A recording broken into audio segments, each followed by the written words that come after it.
All right, so 1984, you moved to junior. Was that during the season Well, no, or going into the season? it was toward the end of the. It was actually the end of the year. We had done run whatever the last race was at that time. And got back there. Well, DK said thinks he's just going to shut it down. So, and honestly, I think Elmo Langley had a lot to do with me going to juniors. I think he had already talked to Jeff Hammond about it. Really? I don't know that for a fact, yeah. but just some of the comments that Elmo made through the years, here and there. And I honestly, I never asked Jeff if Elmo set this up. But anyway, Elmo's DK says, I think I'm just going to shut her down. So, and this was after the season ended. So this was, late November.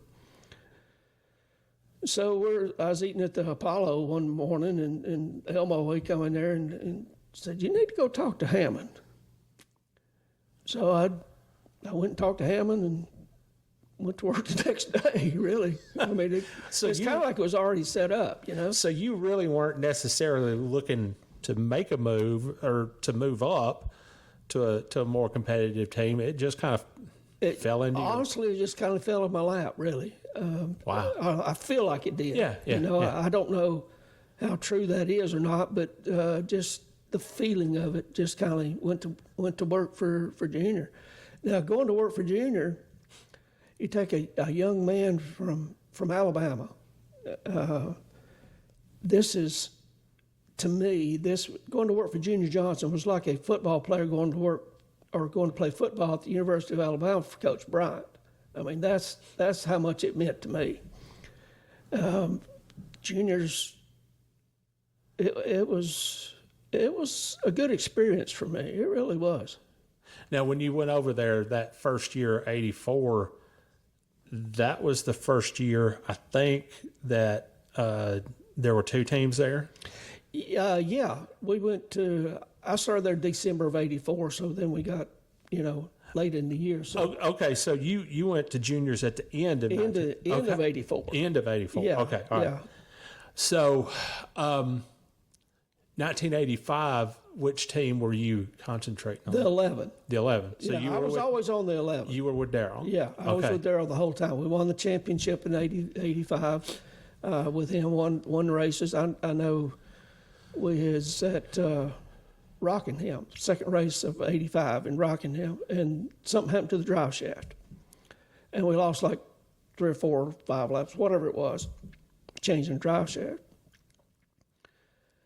So, of course, back then it was 500 laps, 500 miles, 500 laps, and them boys still thought we could win this race because of the cautions. And I'd never been around anything like that. You know? I mean, I think we made up most of the laps, 3 or 4 laps. I can't remember exactly how many we made up, but up until the checker flag drop, they said we can still win this race. How much of a learning curve did you have going from a team like Jimmy, who was basically just happy to make the field and finish and collect a top 10 maybe, certainly with DK having so many different drivers, to go into a team like that? Well, you had to pay more attention to details. Once you spend a lot of time in the wind tunnel. You had a lot more test time. So you just pay more attention to details. I remember the first job I ever had was when I walked into junior, they said, you need to raise this fuel cell up 2 inches. I never even fooled nothing like that. I mean, I didn't have time, Yeah. I don't know if that was I know it was performance related, but I think it was more of a test to see how dedicated I was to doing this. I mean, it was a grunt work, so I was the new guy. Yeah. And I was the new guy pretty much the whole year. For whatever happened, it was my fault, which I accepted that. I got pretty good at putting my foot on the scales because nobody would expect me to do that. Yeah. And Jeff says, might need a little help. Okay. Was it your fault when something went wrong? A lot of times. But nothing that probably didn't do. If it was a NASCAR thing, then yeah. Yeah. And somebody else might have done it, but I shouldered the blame for it. So it wasn't. I was the new guy. Just blame the new guy. Yeah. Darrell's first 2 years with Junior, 1981, 1982, were phenomenal years. 12 wins each year, the championship each year. But in 1983, he just won 6 races and finished close to Bobby in the championship.